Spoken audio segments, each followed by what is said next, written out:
You don't deserve to wear something that expensive. Celeste Rowan grabbed the waitress's elegant evening dress with both hands and ripped the fabric apart before anyone could react. Gasps echoed across the ballroom as expensive silk tore from shoulder to waist.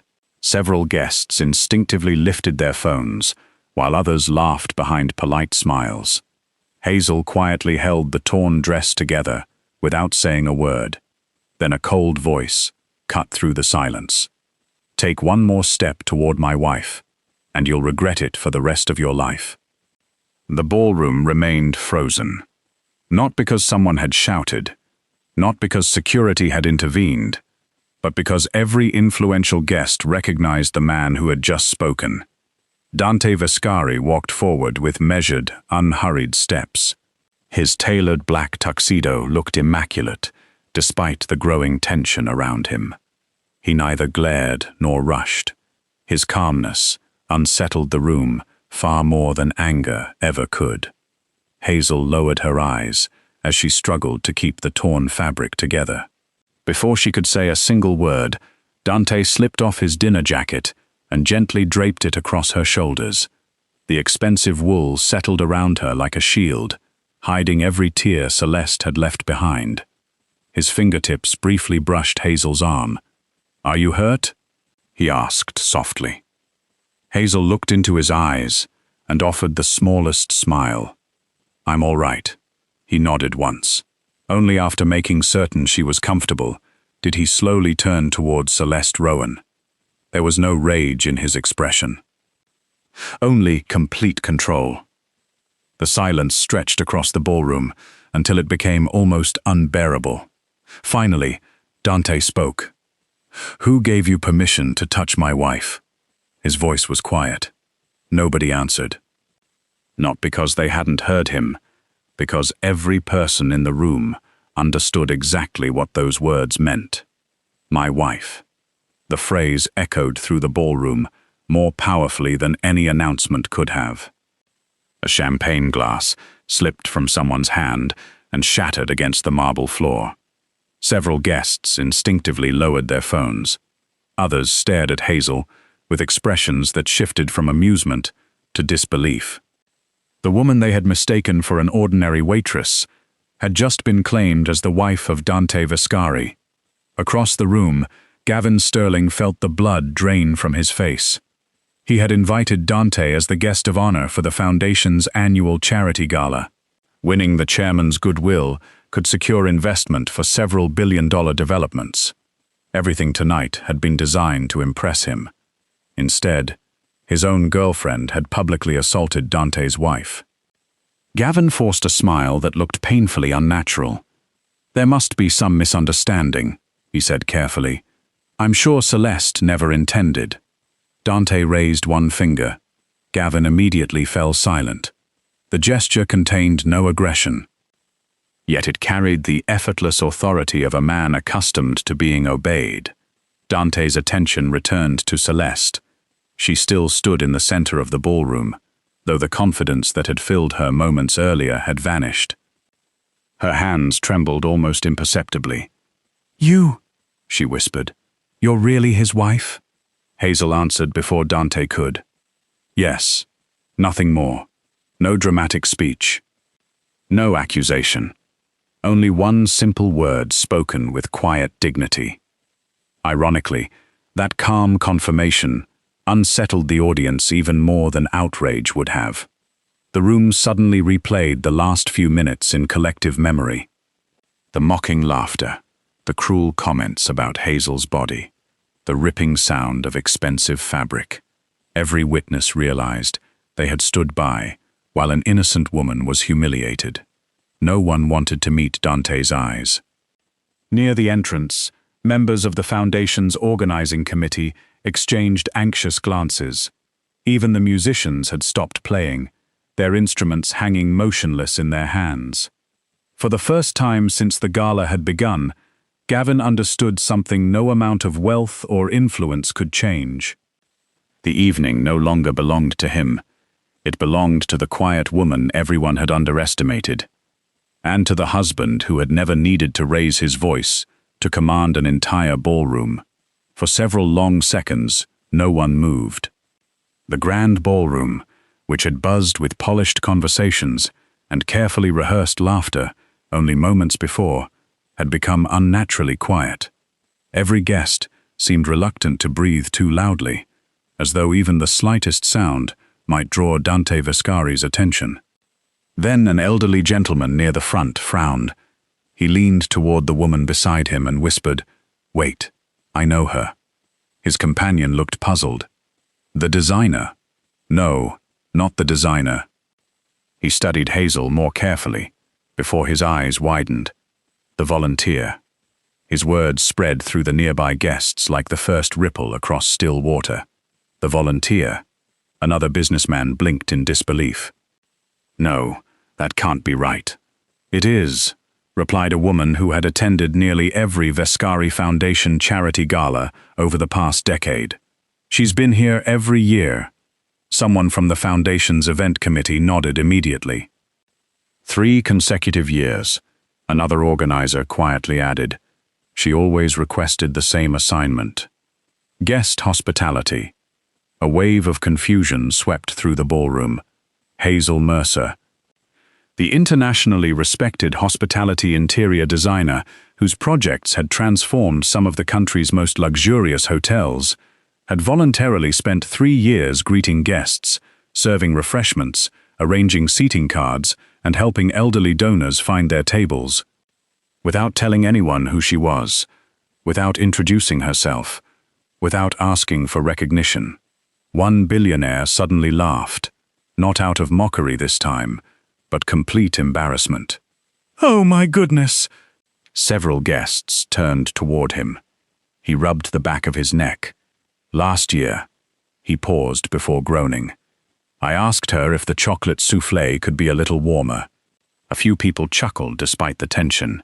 Another investor raised his hand sheepishly. "I asked her where the restroom was. I remember apologizing because I thought she looked too elegant to be working the floor," a retired ambassador admitted. "And she smiled," someone else added.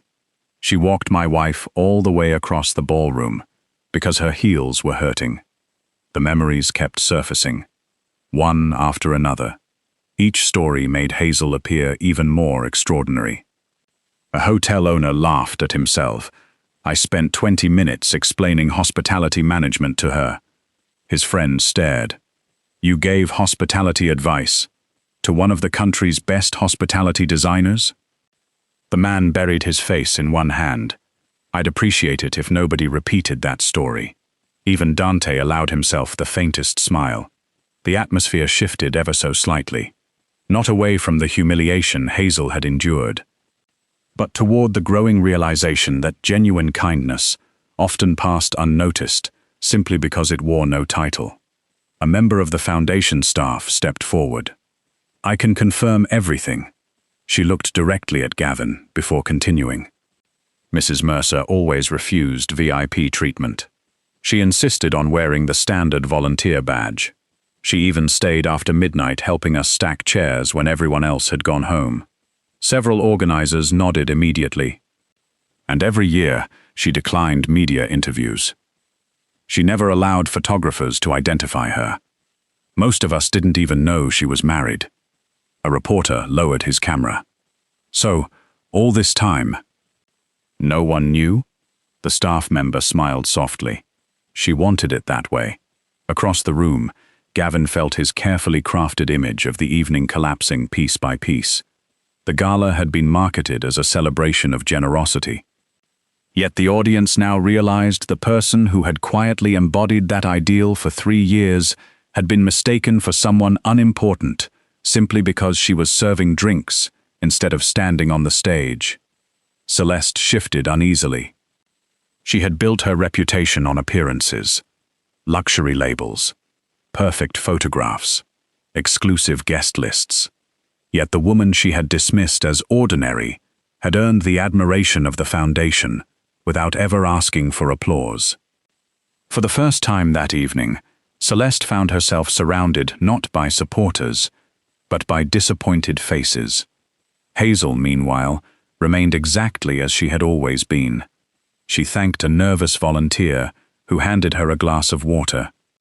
She smiled at the elderly donor whose hands were trembling. She even reassured a young waitress who looked terrified that she might lose her job because of the commotion. Watching her, more than one guest realized an uncomfortable truth. Status could command attention. Money could purchase influence. Power could silence a room. But character revealed itself only when no one believed you were important. As whispers continued to ripple through the ballroom, Dante gently guided Hazel to a quieter corner near the grand staircase. The orchestra remained silent, the musicians waiting for someone to decide whether the evening could continue. Hazel adjusted the jacket resting on her shoulders. "I didn't expect tonight to end like this," she said quietly. Dante looked at her torn gown before meeting her eyes. "Neither did I." His voice carried neither anger nor pity, only concern. The sight stirred a memory that had first made him fall in love with her years earlier, long before their secret marriage, before international awards, before billion-dollar projects. Hazel Mercer had been a young designer, struggling to establish her reputation. Her parents had never been wealthy. Her father restored historic buildings. Her mother volunteered at community shelters, teaching families how thoughtful spaces could bring dignity even during difficult times. From childhood, Hazel heard the same lesson repeated countless times. If kindness depends on who is watching, it isn't kindness. Her mother often added another. The easiest people to respect are the powerful. The people who reveal your character are those who have nothing to offer you. Those words quietly shaped Hazel's entire life. When her career finally flourished, reporters often asked why she rarely attended glamorous industry parties. She always answered with the same gentle smile. "I prefer meeting the people who actually use the spaces I design." Luxury hotels hired her because she understood elegance. Guests loved her work because she understood comfort. She believed beautiful rooms were never created merely to impress wealthy visitors. They were created to make every person entering them feel welcomed. That philosophy earned her awards, but it also kept her grounded. Then Dante entered her life. They met during the renovation of one of Vescari International's historic hotels. Unlike everyone else, Hazel had no idea who he truly was. She knew only that he represented the investment company funding the restoration. She treated him exactly as she treated every client. When Dante suggested increasing the project's budget to create a more extravagant lobby, Hazel politely disagreed. "The guests won't remember another crystal chandelier," she had explained.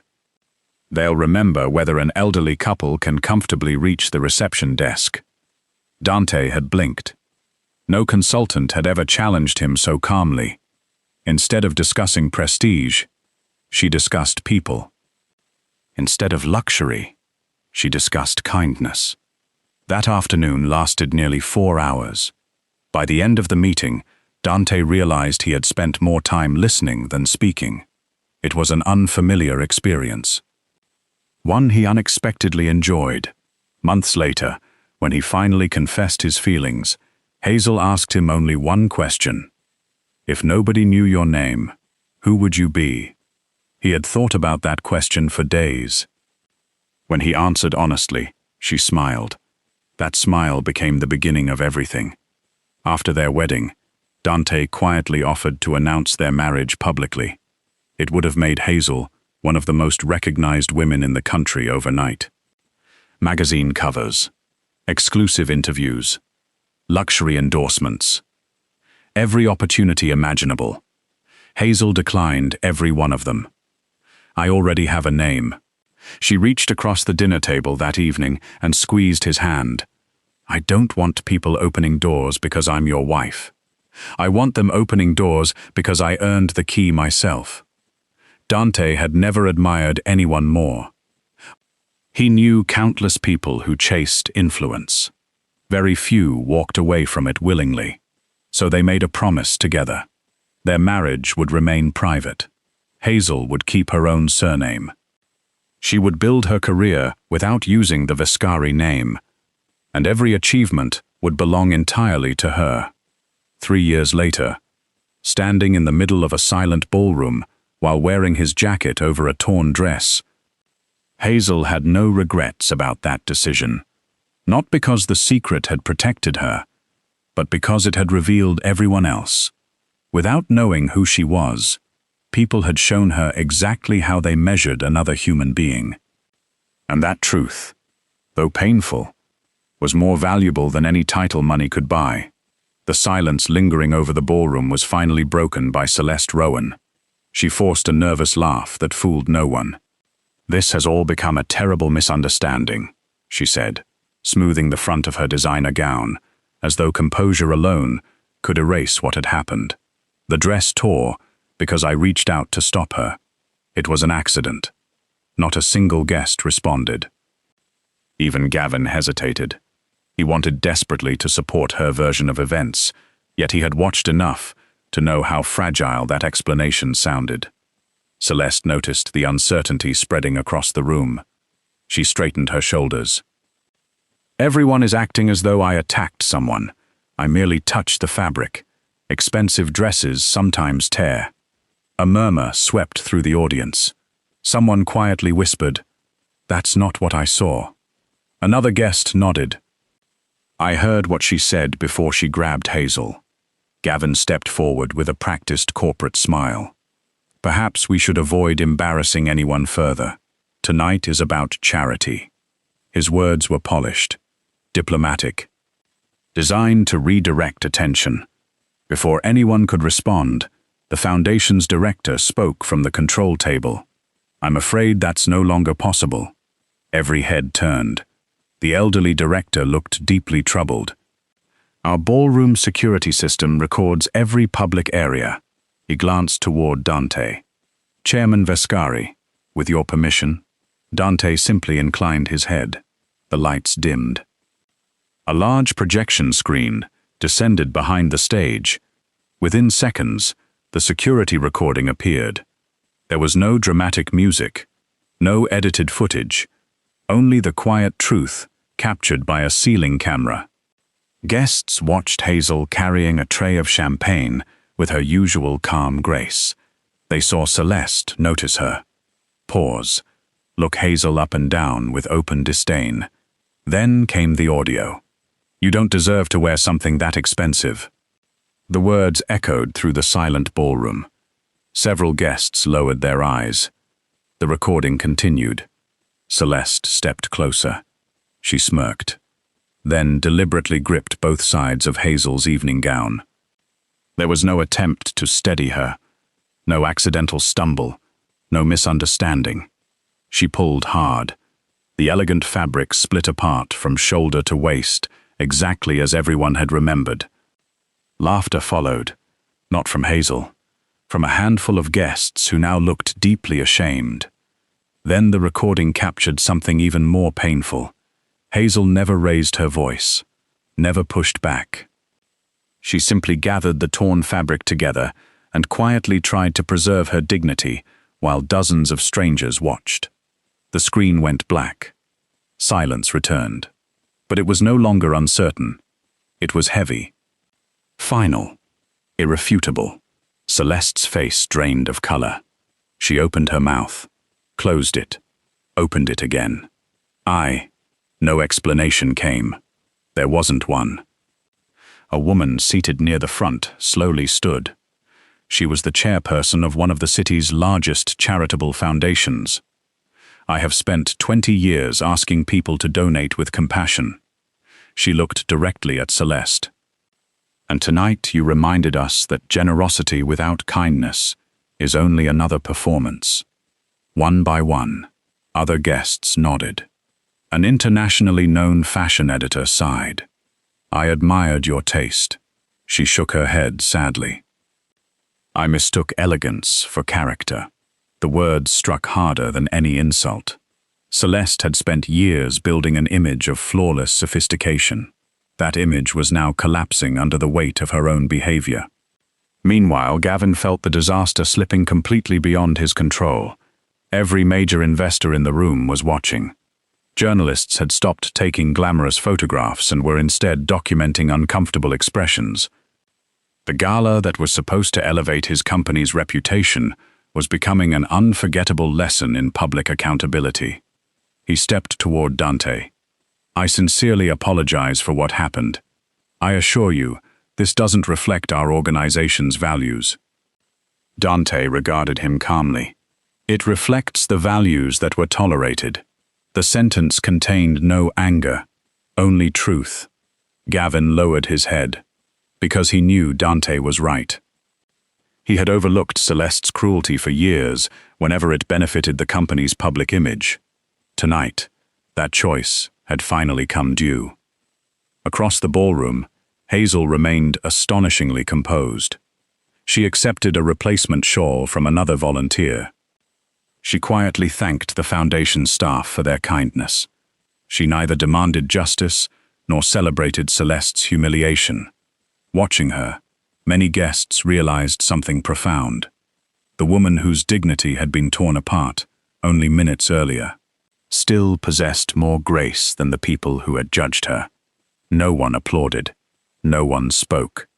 The enormous ballroom seemed suspended between embarrassment and expectation, every guest wondering what Dante Vascari would do next. Most of them expected power, some expected punishment.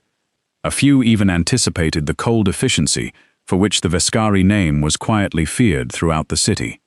Instead, Dante reached for the microphone resting on the podium. He neither looked at Celeste nor Gavin. His attention remained on Hazel. For a brief moment, he simply admired the woman standing beside him. Despite the torn gown, despite hundreds of eyes fixed upon her. She continued, thanking volunteers who nervously offered assistance. She still smiled whenever an elderly donor approached.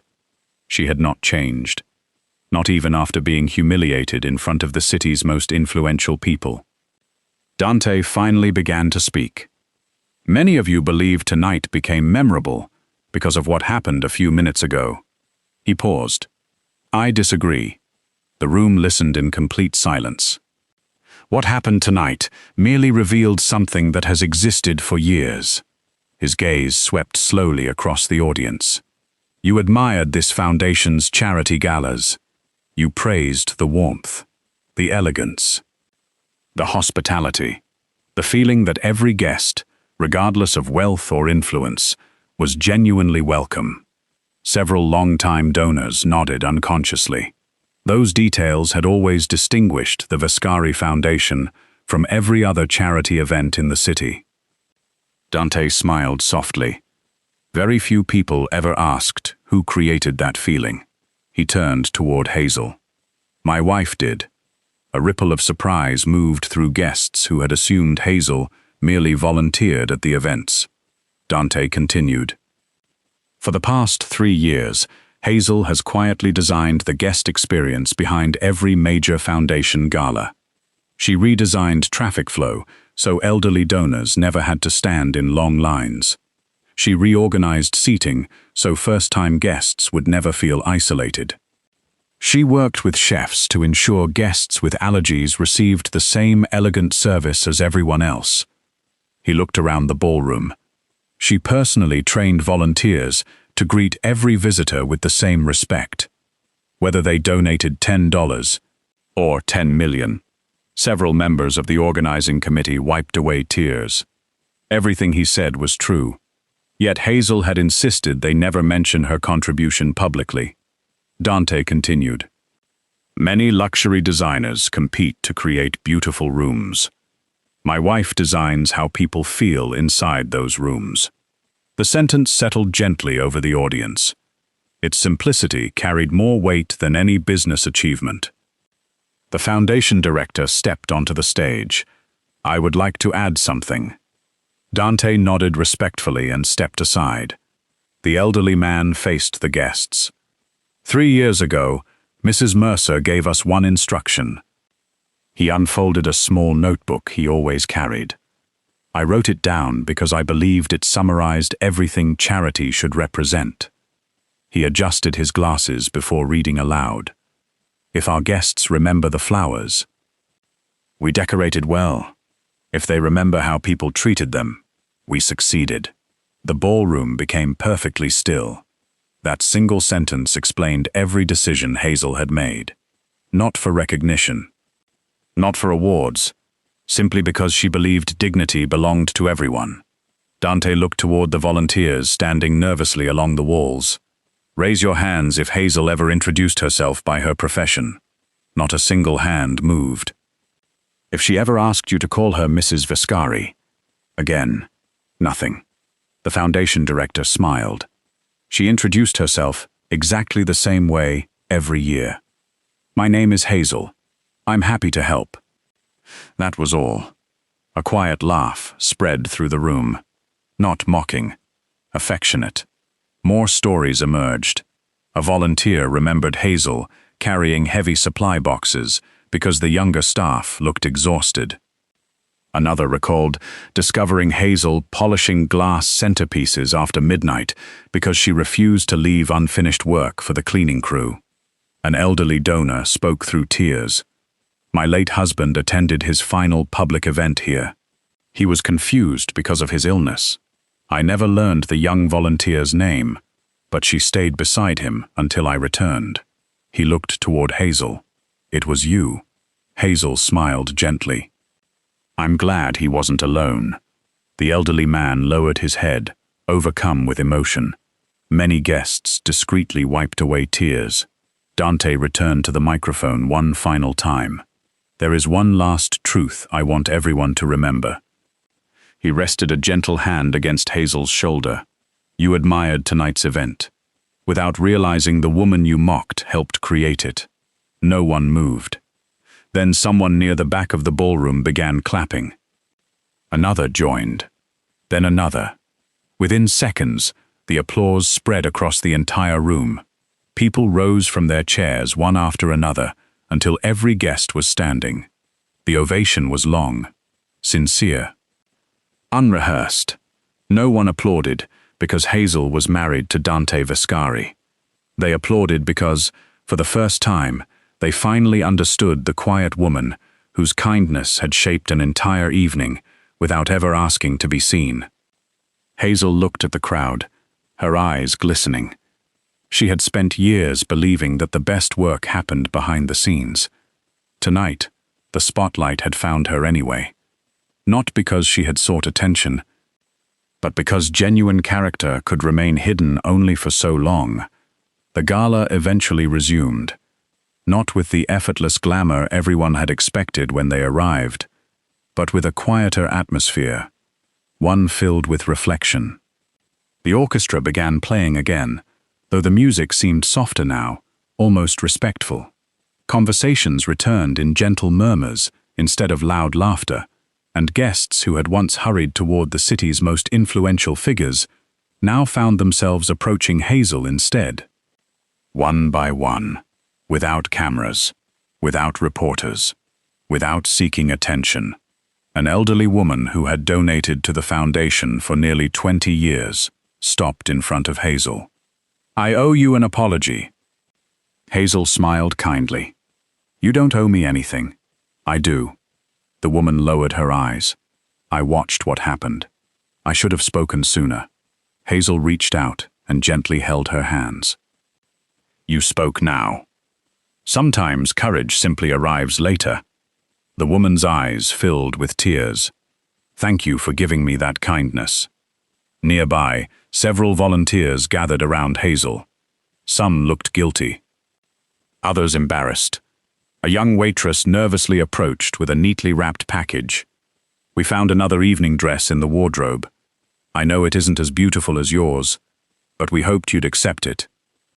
Hazel looked at the shy young woman and smiled. I'd be honored. Instead of disappearing into a private suite reserved for VIP guests, she changed in the same volunteer dressing room she had used every year. The room was small, crowded, filled with garment racks, coffee cups, sewing kits, and exhausted staff members, exactly where she felt comfortable. When she stepped back into the ballroom, Wearing the simple replacement gown, applause quietly broke out again. Not because the dress was expensive. It wasn't. But because everyone understood that Hazel herself had always been the evening's greatest elegance. Hours later, after the final guests had departed, the ballroom looked entirely different. Fresh flowers were being collected. Candles were extinguished one by one. Volunteers folded tablecloths while the cleaning crew prepared to work through the night. Despite everything that had happened, Hazel rolled up the sleeves of Dante's jacket and began stacking decorative menus. Dante watched from a short distance before walking over. "You know," he said with an amused smile, "I'm fairly certain no one would complain if the chairwoman's wife skipped cleanup tonight."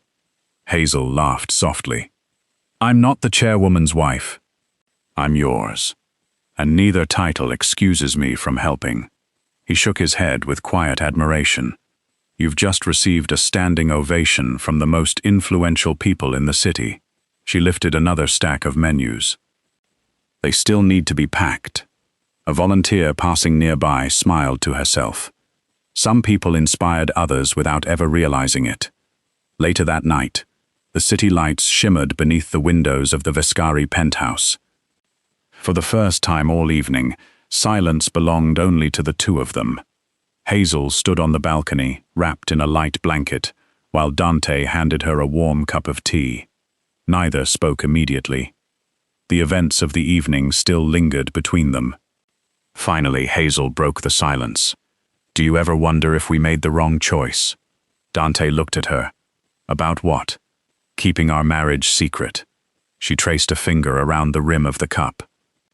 "If people had known, perhaps tonight never would have happened." Dante leaned beside her, gazing at the sleeping city below. "You're right." She looked at him, surprised by the answer. He smiled gently. "It wouldn't have happened." A brief pause followed. "But then, we would never have learned the truth." Hazel remained quiet. Dante continued. "Tonight answered the question we've carried for 3 years." "What question?" He turned toward her completely. "Whether people respected you, or simply respected the Vescari name." His voice remained calm. "They showed us exactly who they were." "Before they discovered who you were," Hazel thought back to the evening, to the laughter, the whispers, the volunteers, the donors, the apologies, the standing ovation. Everything had changed, only after the truth became known. Yet something else had remained unchanged. Her own choices. She had still greeted every guest warmly, still comforted frightened volunteers, still thanked the people helping her. No title had changed her, and no humiliation had broken her. "I kept wondering whether hiding was worth it," she admitted. Dante reached for her hand. "You were never hiding. You were simply living honestly." He squeezed her fingers gently. "And honesty has a remarkable habit. It lasts longer than admiration." Hazel rested her head against his shoulder. For the first time since the dress had been torn apart, the ache in her heart finally eased.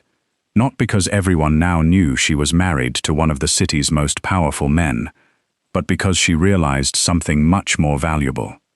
Respect that depended upon a famous surname could disappear as quickly as applause. Respect, earned through years of quiet kindness, could survive any misunderstanding. The torn dress would eventually be forgotten. The headlines would fade, the gossip would move on, but the way people remembered being treated, that endured, and that had always been the kind of legacy Hazel Mercer wanted to leave behind.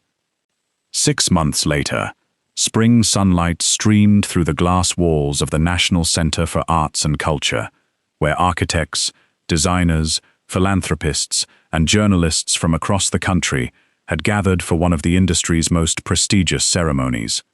The National Humanitarian Design Awards celebrated professionals whose work had improved lives beyond aesthetics.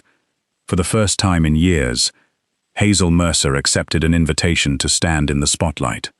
This time, she made no effort to arrive unnoticed. As the doors opened, she entered beside Dante Vascari. There were no whispered speculations, no hidden identities, no secret introductions. Everyone already knew they were husband and wife. Yet something had changed. And when the master of ceremonies welcomed them, he did not announce her as Mrs. Dante Vascari. He smiled warmly and said, "Please welcome award-winning hospitality designer, Hazel Mercer." The audience applauded immediately. The recognition belonged to her, not to the man beside her. A short film began playing across the large theater screen. Instead of showcasing luxury hotels or glamorous ballrooms, it highlighted ordinary moments created through Hazel's designs. An elderly veteran comfortably navigating an accessible hotel lobby. A child with sensory sensitivities smiling inside a thoughtfully designed waiting area. Volunteers serving meals in beautifully organized charity halls where every guest felt respected. The narrator concluded with a simple sentence: "Great design is not measured by how impressive a room appears, but by how deeply the people inside it feel they belong." When Hazel's name was announced as the recipient of the National Humanitarian Design Award, the audience rose together in a standing ovation. She accepted the Crystal Award with quiet grace. Her acceptance speech remained brief. She thanked her parents for teaching her that kindness should never depend upon status. She thanked every volunteer who believed small acts of care could change an entire evening. Finally, she looked toward Dante. "Thank you for protecting me without ever trying to change who I wanted to become." He smiled, his pride unmistakable. After the ceremony, reporters gathered around the couple. One journalist asked the question everyone seemed eager to hear. "Chairman Vascari, out of all the remarkable women you could have met, what made you fall in love with Hazel?" The room became silent. Dante looked at his wife before answering. "When we first met, she had no idea who I really was." A few reporters smiled. He continued, "She wasn't impressed by my company. She wasn't interested in my influence. She never asked about my wealth." He reached for Hazel's hand. She cared about people nobody else noticed. That told me everything I needed to know. Cameras flashed across the room. Hazel gently squeezed his hand, not out of nervousness, out of gratitude. Years earlier, she had feared that standing beside one of the city's most powerful men might one day erase her own identity. Instead, their marriage had become a place where both of them could remain completely themselves. As they walked toward the exit, the audience applauded once more. This time, they were not applauding the chairman of an international empire. They were not applauding the feared man whose influence could silence an entire ballroom. They were applauding Hazel Mercer, a woman who had never needed power to prove her worth, a wife whose quiet strength had inspired respect long before anyone knew her name. And in the end, that was the greatest victory of all.